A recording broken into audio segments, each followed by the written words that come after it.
حضرت امام حسن سے آ کے وظیفہ پوچھا، اس شخص نے کہا حضور اولاد کوئی نہیں تو وظیفہ بتایا، تو آپ نے فرمایا استغفار پڑھا کر، کیا کر؟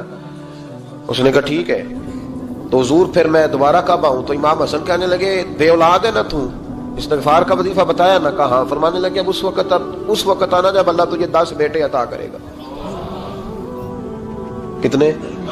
2 4 نہیں، 10 ہی کہہ دیے۔ تو حضرت امیر معاویہ رضی اللہ تعالیٰ دیکھا، کہنے لگے حسن اتنا بڑا دعویٰ؟ آپ فرمانے لگے میں نے کہہ دیا نا تو اللہ فضل کرے گا، ہاں ہاں اللہ خیر کرے گا، خیر ہو جائے گی۔ وہ شخص کئی سالوں کے بعد آیا، کئی سالوں کے بعد، تو حضرت امیر معاویہ کو بھی ساتھ لایا، کہنے لگا حضور اللہ کے فضل سے اللہ نے 10 بیٹے عطا فرمائے، پورے 10 ہی اللہ نے دیے۔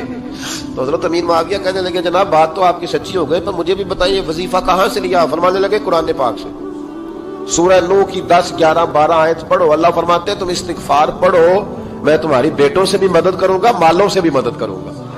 تو میں نے استغفار بتائی تھی، اور قرآن میرے اللہ کا ہے، رب کا وعدہ جھوٹا ہو سکتا؟ فرمایا 10 بیٹے ملنے تھے، میں نے کہہ جو دیا تھا۔ اور میرے بھائیوں یاد رکھیں، استغفار اللہ کی رحمت نازل کرنا۔ ایک ہوتا ہے خوف، ایک ہوتی ہے خشیت۔ خوف والے لوگ توبہ کرتے ہیں، خشیت والے استغفار کرتے ہیں۔ ایک ہوتا ہے خوف، ایک ہوتی ہے خشیت والے استغفار کرتے ہیں۔ نبی کریم علیہ السلام نے فرمایا میں دن میں 100 مرتبہ استغفار کرتا ہوں، دن میں۔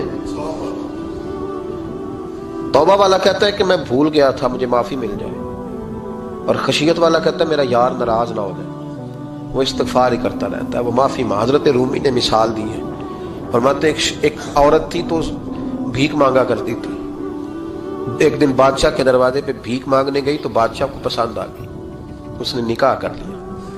20 کنیزائیں اس بی بی کے پاس تھی خدمت کرنے کے لیے، روٹی دینے کے لیے، کپڑا دینے کے لیے، لیکن وہ ہر وقت روتی رہتی تھی، ہر وقت روتی۔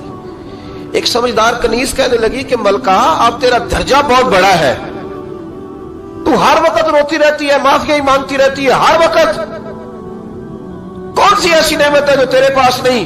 تو وہ کہنے لگی اس لیے تو روتی ہوں۔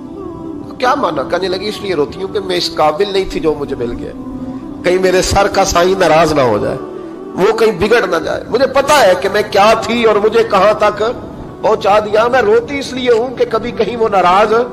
حضرت عمر اس لیے روتے تھے کہ کہیں مصطفیٰ ناراض نہ ہو جائے، حضرت ابو بکر اس لیے تڑپتے تھے کہ کہیں اللہ کا فضل روٹھ نہ جائے۔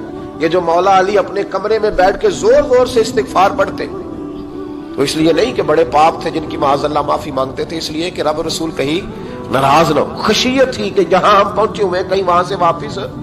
استغفار بندے کی اللہ سے صلح کرا دیتا ہے، بندے کی رب سے صلح ہو جاتی ہے جب استغفار۔ دیکھیں نا بڑی سادی سی بات ہے کہ 2 بھائی ناراض ہوں تو بڑا کہتا ہے اس نے میری بے ادبی بڑی کی، تو چھوٹا اگر پاس آ جائے اور پیر پکڑ لے کہ چل یار معاف کر دے، تیرا بھائی نہیں۔ پتہ کیا ہوتا ہے؟ صرف معافی نہیں ملتی، ہاں ہاں صرف معافی نہیں، چھوٹے نے بے ادبی کر دی، بڑے کو تکلیف ہوئی، بات جب آگے بڑھی نا تو بڑے نے شکوہ کیا، جب لوگوں نے چھوٹے کو سمجھایا تو چھوٹا جب معافی مانگتا، ادھر دیکھو میری طرف، جب چھوٹا معافی مانگتا ہے نا اٹھ کے جاتا ہے اور بڑے کے پیر پکڑتا ہے تو میرا معاف نہیں کرتا، بڑا رو بھی پڑتا ہے، بڑا رو بھی پڑتا ہے، اور وہ کہتا ہے کہ وہ میں اور تم اماں کے پاس اکٹھے بیٹھتے، ایک باپ کی موٹر سائیکل پہ اکٹھے بیٹھتے، تو تیرا اور میرا رشتہ اتیار تو نے یہ کیوں؟ وہ جو آنسو نکلتے ہیں نا وہ درد ہوتا ہے، وہ کیف ہوتا ہے، وہ سوز ہوتا ہے، وہ لذت ہوتی ہے۔